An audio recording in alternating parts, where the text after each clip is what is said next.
welcome, sejam todos muito bem-vindos a mais uma aula de Spanglish com ênfase em inglês comigo, Teacher Patrícia. Hoje vamos falar sobre um assunto que vocês já conhecem, porque vocês já viram comigo em algum momento lá do segundo ano, que são os connectives, também conhecidos como conectores, são as conjunções. São palavras muito importantes que ligam orações e interessante que você conheça essas palavras até para enriquecer seu vocabulário, para que você consiga entender o contraste, a ideia que tem de uma oração em relação à outra. E trouxe aqui para vocês nessa aula de hoje alguns conectores, mas o interessante também é que você visualize esses conectores em frases. Como a nossa aula é curta, né, da eletiva, então eu optei por trazer mais opções de conectores. E aí vocês também podem fazer suas pesquisas, você que tem esse interesse de aprender mais inglês, não somente para o Enem, mas também para a sua vida, né? Afinal de contas, o Spanglish é isso, né? Para o Enem e para a vida. Então você já sabe mais ou menos o que significa esses conectivos. Vamos aprender mais sobre eles a partir de now. Let's go! Spanglish, e a aula de hoje é sobre connectives, conectivos. Os conectivos, o que eles são? Como eu falei, já dei uma pincelada ali para vocês. As conjunções, né, também chamadas de connectives, conectores, connectors, em inglês, são uma espécie de conectivos, né, que são esses connectors, ou seja, palavras que ligam duas partes de uma frase e dessa forma fazem com que a sentença tenha um sentido. Olha só esse exemplo aqui. For example, I needed to call you last night. I don't have your number. E aí eu tenho esse but no meio dessas duas frases. A primeira frase, o que ela quis dizer? Eu precisava ligar para você ontem à noite. A outra frase, I don't have your number. Não tenho o seu número. E aí, a palavrinha que é um conector que liga esta mensagem aqui a esta aqui, dando uma ideia, inclusive, de contraste, é o conector but, que significa mais, porém, contudo, todavia, certo? E aí ele está ligando essas duas frases, que algumas delas não teriam muito sentido sem esse conector. E o conector traz todo um sentido para essas duas frases, né? No caso aí, um sentido de contraste. E olha só, existem 3 tipos de conjunções. 3. É uma questão que gramatical, né? Para você entender mais ou menos como é que funcionam as conjunções, mas não é algo extremamente importante você saber essa informação. É interessante você saber, mas não é o que vai fazer você entender e ter os conectores na sua memória. Mas vamos entender por que isso é importante, que eu acho que essa parte gramatical, apesar de que algumas pessoas acham que não é importante, eu acho. Então, eu falei que não era tão importante porque as pessoas costumam dizer isso, mas eu acredito que se você souber dessas 3 relações, desses 3 tipos diferentes de conjunções, você vai ter já uma certa facilidade. Então, ó, os 3 tipos são as coordenadas. Isso você, inclusive, é uma questão interdisciplinar, porque você já estudou isso na língua portuguesa. As conjunções subordinadas e as conjunções correlativas. Coordinating conjunctions, subordinating conjunctions e correlative conjunctions. Vamos primeiro falar sobre as coordenadas. Elas são as mais fáceis de a gente compreender porque elas são assim, ó. Presta atenção. As conjunções coordenadas, as coordinating conjunctions, ligam duas palavras ou duas orações independentes, que nós chamamos de independent clauses. Clauses são orações. Ou seja, orações que já possuem um sentido sozinhas, certo? Aquelas 2 frases que eu falei para vocês, essa aqui, na minha concepção, elas têm ali um sentido sozinha, uma mais do que a outra. Mas esse but aqui, ele veio justamente para conectar essas 2 frases, para que a gente não coloque um ponto final em cada. Por exemplo, I needed to call you last night, ponto. I don't have your number, ponto. Não seria um tipo de fala natural. Por isso, a a existência dessas conjunções para que você possa ligar duas frases e ter um sentido ok.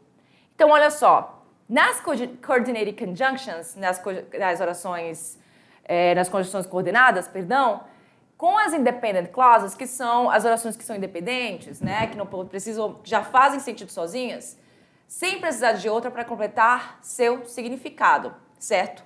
Mas, ainda assim, elas são usadas. E existe, no inglês, sete conjunctions coordenadas, né? 7 conjunções coordenadas. E elas têm uma facilidade aí, temos um macete, que é o acrônimo FUNBOYS. FUNBOYS. Que na tradução seria garotos famosos, mas assim, brincando, porque é um macete para lembrar. Então, o F representa o for, o I representa o and, any, nor, be, but. A letra B, no caso, o, or. A letra Y, get. E a letra S, so. São 7 conjunções coordenadas, for, and, nor, but, or, yet, so. E temos eles aqui, nessa tabelinha. E a function de cada uma, porque cada conjunção tem uma função na sua frase. Seja ela de explicação, seja ela de alternância, seja ela de oposição, certo? Então, vamos falar primeiro dessas conjunções coordenadas. For, formando aqui o acrônimo FUNBOYS, como eu falei para vocês. For, ele vai dar uma função de explicação e tem a tradução de pois. Lembrando aqui o seguinte, algumas palavras que estão aqui, que vocês estão enxergando, elas podem ter diversas traduções dependendo do uso delas, de como elas são empregadas. A palavra for, por exemplo, ela pode significar para, né? E aqui ela vai ter essa situação de pois, porque ele tem a função de explicação. Muito bem? And vai ter a função de adição.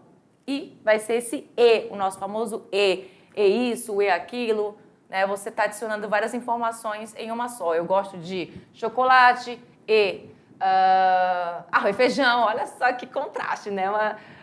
De chocolate foi para arroz e feijão, isso é loucura. Mas é quando você adiciona informações numa frase. E o nor, ele vai o quê? Ligar duas alternativas negativas e vai significar esse nem. Nem isso, nem aquilo. É o famoso nem. Essa palavra nor. Liga duas alternativas negativas.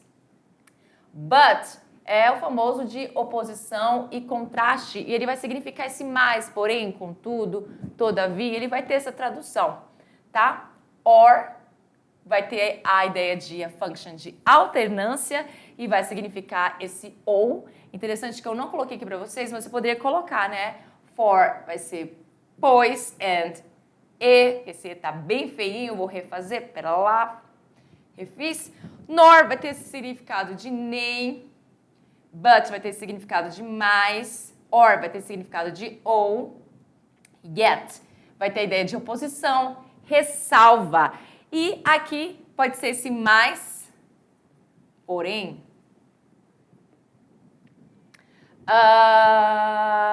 E so vai ser o quê? Mostra que a segunda ideia é o resultado da primeira. E o so é o nosso famoso então. Então, com essa ideia de que a segunda ideia é o resultado da primeira. Ou seja, essas são algumas conjunções coordenadas. 7, muito bem? Porém, a gente também tem outras que são similares a essas conjunções. Porque essas que são similares são, às vezes, palavras que são usadas em textos mais robustos, em textos onde você tem ali um jogo de palavras mais formais. Então, ao invés de você usar apenas o and e ficar extremamente cansativo no seu texto, é muito difícil você ler um texto que tenha várias vezes na mesma linha o and sendo repetido diversas vezes. Então, você tem ali os similares que você pode usar, né? Os sinônimos que são besides, que vai ter a ideia de além de, also, que vai ter a ideia de também, likewise, que vai ter a ideia de da mesma forma. Todos são sinônimos. But que ele é muito simples, então você tem outros mais robustos para usar. Temos o however, que vai dar a ideia de contudo, nevertheless, que vai dar a ideia de não obstante, que é a mesma ideia de contudo, e still, que vai dar a ideia de apesar, certo? E o so, temos os similares a ele, que é o hence, que vai dar a ideia de portanto, thus, que vai dar a ideia de assim, e o then, que vai dar a ideia de então. Opa, me empolguei que o então foi até pontilhado. Então, esses são os similares. Interessante que você consiga entender os similares, porque mesmo que você conheça esse and, but e o so, que são bem conhecidos, nem sempre vão ser eles que vão cair lá na sua provinha do Enem, por exemplo, num texto acadêmico, você vai ter outros além desses aqui, porque são vários, né? São várias conjunções. Então, trouxe os mais importantes, eu acho que os que seriam mais interessantes de vocês conhecerem ou reconhecerem, porque vocês já tiveram sala comigo, só para relembrar. E temos agora as subordinating conjunctions, que são as conjunções subordinadas, que geralmente são as mais difíceis de reconhecer, pois são elas que introduzem as orações dependentes. Lembra que a gente viu que as coordenadas, elas juntam duas orações independentes uma da outra? Porque elas sozinhas elas vão fazer sentido, mas essas aqui, as conjunções subordinadas, elas introduzem essas orações dependentes, que precisam, né, de uma outra, de um conector para poder ter sentido, prendendo-as a uma oração independente, ou seja, um conector para prendê-las a essa oração independente. Entretanto, olha só, diferentemente da primeira, estabelecem relações entre uma oração dependente, dependent clause, e uma oração independente, que é a independent clause. Muito bem? Então, diferentemente lá da primeira, elas não estabelecem relações, tem relações fortíssimas, porque uma depende da outra. E olha só, como elas são as mais difíceis de reconhecer, eu trouxe aqui um pouco mais sobre elas e as ideias que elas dão a respeito. Claro que não temos todos os tipos de conjunções aqui, de todas as funções, mas eu trouxe alguns para que vocês tenham conhecimento. Então, primeiramente, vamos falar sobre introdução e referência. Para isso, eu acho que eu vou começar a aparecer lá na tela, já que não é necessário eu ficar aqui apontando para vocês. Então, na tela, eu vou aparecer e aí a gente vai falar sobre introdução e referência. A primeira que vocês podem ler aí, vou ficar desse lado, é o concerning, lá na frente, da primeira tabela. Concerning vai significar com relação a respeito de, no que diz respeito de, no que diz respeito a. Tá vendo? Tudo sinônimos praticamente. Então, concerning vai dar essa ideia de introdução e referência. Então, é interessante que você conheça a ideia que ela passe, até a tradução e também a ideia que ela está passando. First, tradução, primeiro, para começar. E first, na verdade, a tradução ao pé da letra é justamente primeiro, é o número ordinal. Então, first, primeiro, para começar. First of all, que é o terceiro aqui, que eu ainda estou aprendendo a fazer isso aqui. Lado vai para cá, agora vai para cá. First of all significa antes de mais nada, antes de tudo, em primeiro lugar. First of all. Que numa tradução ao pé da letra seria primeiro de tudo. Primeiro de tudo. Temos aí in the first place, aqui no penúltimo, in the first place, in the first place. Em primeiro lugar, para começo de conversa. E a tradução ao pé da letra seria essa questão de em primeiro lugar. E o último é o regarding. Regarding é com relação a, no que diz respeito a, no que tange a. Então, todas essas aí, 1, 2, 3, 4, 5 connectors de introdução e referência, de introduction, para vocês. Na próxima, tenho aqui conectores para dar exemplos. Então, todo mundo conhece o famoso for example, que é o primeiro. For example. Eu tô rindo de mim mesmo, porque ainda não tô... É desse lado que eu tenho que mostrar. For example, vai significar, por exemplo, todo mundo conhece, clássico. Mas se aparecesse no texto para vocês, o for instance.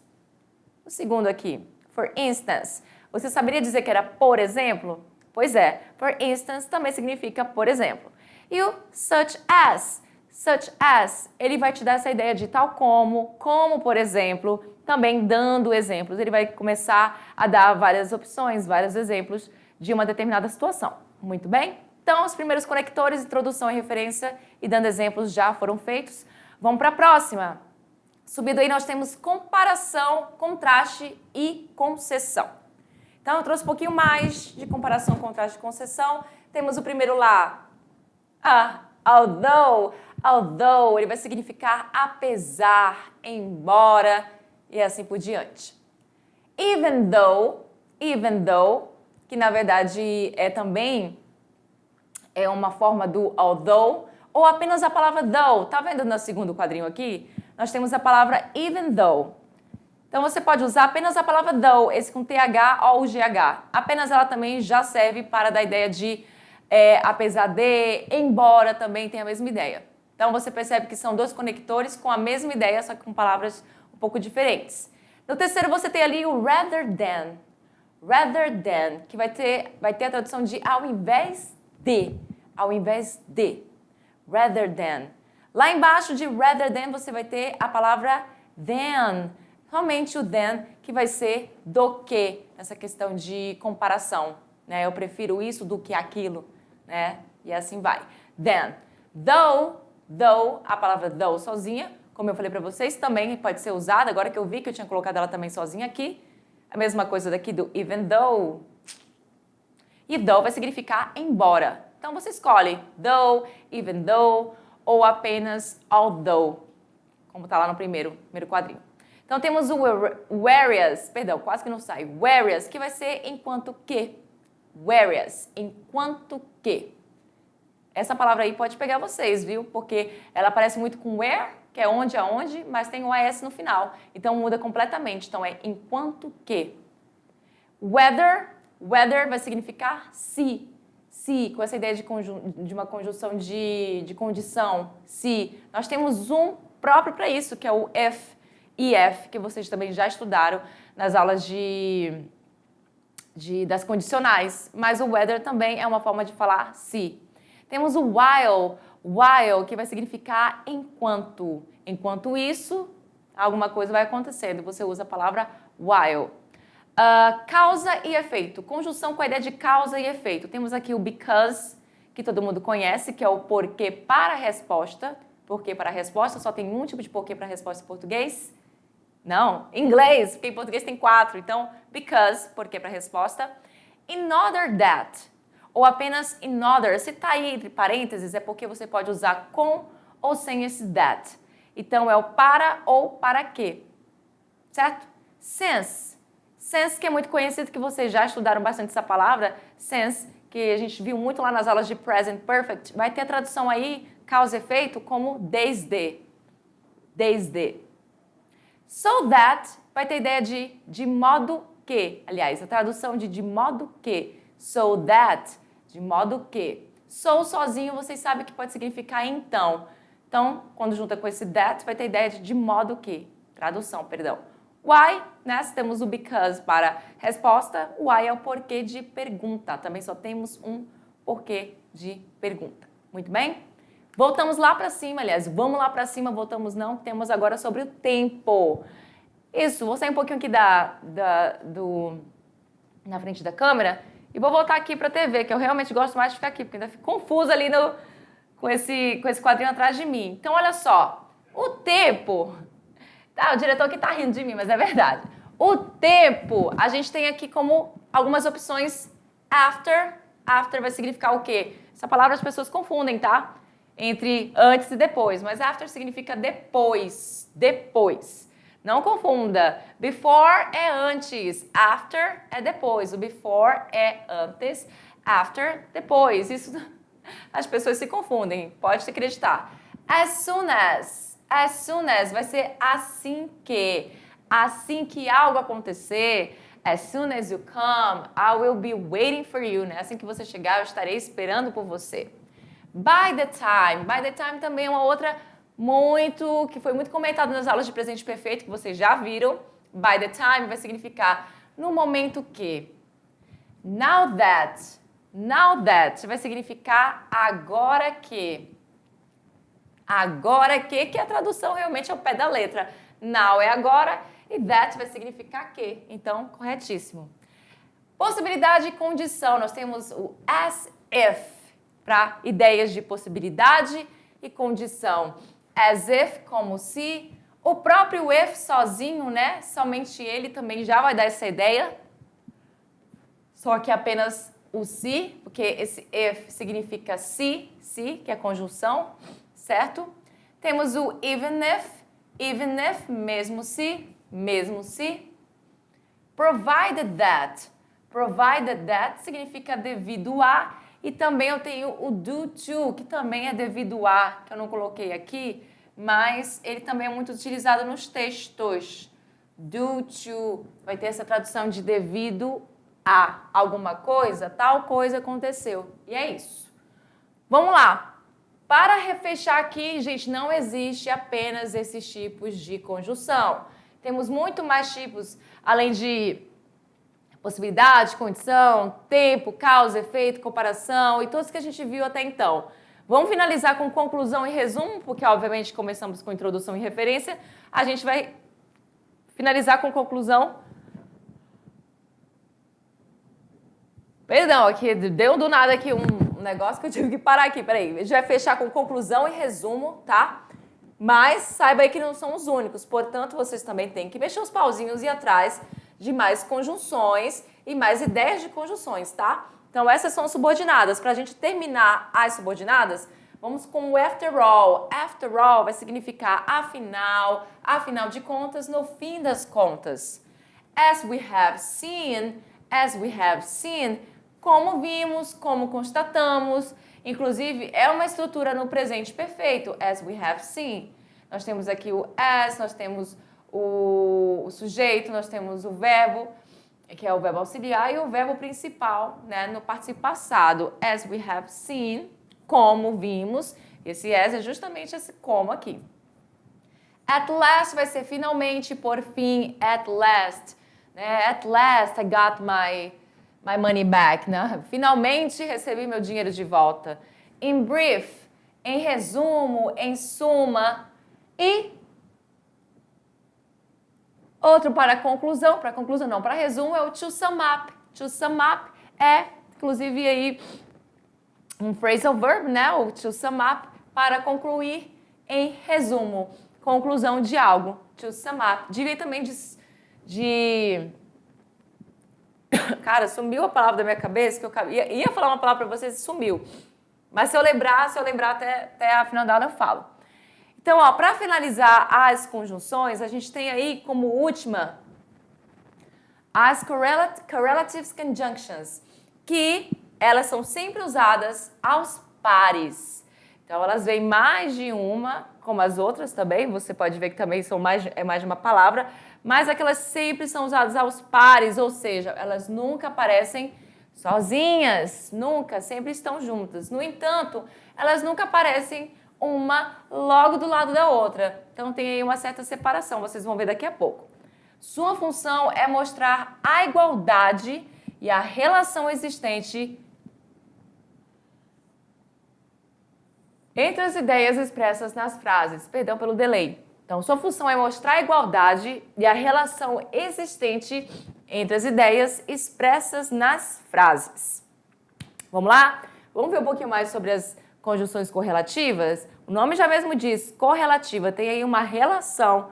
Então, nós temos aqui elas. Perceba que elas são separadas mesmo, olha só, esses 3 pontinhos é onde vai vir aí um pouco da sua frase, né? Porque você tem que entender que essas palavras, elas são já usadas é bom, usadas dentro de frases, né? Porque elas ligam orações uma com a outra. As conjunções coordenadas com orações independentes, as subordinadas uma independente e uma dependente, e essas aqui, elas fazem essas correlações entre uma frase com a outra e sempre usadas de forma separada. Então, nós temos o as, 3 pontinhos, onde vem aqui uma informação, e logo segunda, o as. Então, é como, alguma coisa como. Então, ele tem essa ideia e tem essa ideia de mostrar a igualdade entre algo. entre coisas, no caso, dentro de uma frase. Então, nós temos o but e o and separados também aqui por alguma informação. Pena que eu não trouxe nenhum tipo de frase para vocês. Nessa aula, eu pequei nisso, peço desculpas que eu deveria ter trabalhado com frases aqui com vocês, não só com tabelas de conjunções. Mas, de qualquer forma, para quem tiver interesse, gente, desculpa que eu estou bocejando loucamente. Para quem tiver interesse, vocês podem muito bem atrás dessas conjunções em frases, para que vocês vejam como elas funcionam. Então, nós temos o both and, então, ambos, tananã, e. Esse tananã é o que? A informação que vem logo depois numa frase. Então, a palavra both já significa ambos, né? São duas coisas. E aí, alguma coisa, uma informação e logo a palavra e. Tudo bem? Então, são conjunções que trabalham correlacionando uma frase com a outra. Então, either, 3 pontinhos, or, ou seja, ou. Significa ou nas duas, tá? A mesma palavra either sendo diferente de or, da mesma forma elas se traduzem como ou. Just as, 3 pontinhos, so. Assim como alguma coisa assim. Certo? Neither, 3 pontinhos, e nor. Neither, 3 pontinhos, e nor. Também vai ser dessa ideia de nem. Nem isso e nem aquilo. Temos o no sooner, 3 pontinhos, than. Ou seja, não antes, 3 pontinhos, do que. Temos o not only, 3 pontinhos, but also. Não somente, mas também. E aí alguma informação. Rather, 3 pontinhos, e o than, em vez alguma coisa do que. Para finalizar, scarcely, e 3 pontinhos, when, ou seja, mal, 3 pontinhos, quando. E temos o whether, 3 pontinhos, or, ou seja, se, 3 pontinhos, ou. Eu sei que nessa questão aqui deve ter ficado confuso para vocês. Eu até me arrependo de não ter trazido nenhum tipo de frase para mostrar para vocês a exemplificação de cada uma dessas conjunções correlativas. Mas vocês podem sim olhar, a internet está aí, livros estão aí para vocês verem mais, vocês verem exemplos com frases usando essas conjunções correlativas. Tudo bem? Deixa eu ver aqui, chegou o momento do mão na massa, gente. Chegou o momento do mão na massa. Essa aula foi curta, foi curtíssima, porque as informações das conjunções era basicamente isso que eu trouxe para vocês. Vocês já tiveram uma aula de conjunção comigo de qualquer forma, eu não queria trazer a mesma aula, então fiz um pouquinho diferente. Então, olha só, a mão na massa vai ser isso aqui que vocês vão fazer, uma coisa bem simples. Opa, peraí, só um minutinho, deixa eu voltar lá. Eu já vou voltar lá porque eu esqueci o meu... Agora sim. Olha só, vocês vão fazer uma pequena atividade envolvendo as conjunções, né? Não estou trabalhando tantas conjunções assim, tá bem fácil essas atividades. Olha só, lá atrás você consegue ver aqui que você vai trabalhar você vai formar sentenças mais longas. Aqui, cadê a informação aqui atrás de mim? Cadê? Agora sim. Então, você vai trabalhar formando sentenças mais longas, acrescentando uma conjunção. Aí você tem um exemplo aqui a seguir, você está vendo? Tem um exemplo a seguir. She ran to the door and opened it. Então, temos a frase she ran to the door, ou seja, ela correu até a porta, e a frase opened it, ou seja, abriu a porta. E a conjunção que está correlacionando essas duas, que está juntando essas duas frases é a conjunção and, que é a conjunção e. Então, você vai fazer isso da mesma forma com as outras que estão aqui, certo? Bem simples, são 16 frases, sendo que uma você já tem ali como exemplo, então você não vai precisar mexer. Então, na número 2, que é outro exercício, você tem mais frases, porque essas frases você vai juntar justamente com essas aqui, certo? E agora, esse número 2, você vai fazer essa espécie de crossword. Crossword é o quê? Palavras cruzadas. Tá bem simples, tá bem fácil, não tem nada de dificuldade. Essas são as referências. E é isso. Conectores, coisa simples, coisa prática, só que você precisa lembrar deles também em frases. Eu esqueci não trouxe frases para vocês, me sinto até arrependida, Mas eu tenho certeza que vocês pegaram um pouco das ideias dos conectores, de como eles são importantes para a coesão de um texto. Um texto sem conector vai ficar muito estranho, vai ficar uma coisa muito robotizada. Então você precisa dele para unir as ideias. E aí você aprendeu os 3 tipos de conjunção hoje, viu algumas conjunções e suas ideias, suas funções. E é isso. Então a gente se vê na nossa próxima aula com outro assunto muito importante chamado phrasal verbs. See you next class. Bye bye.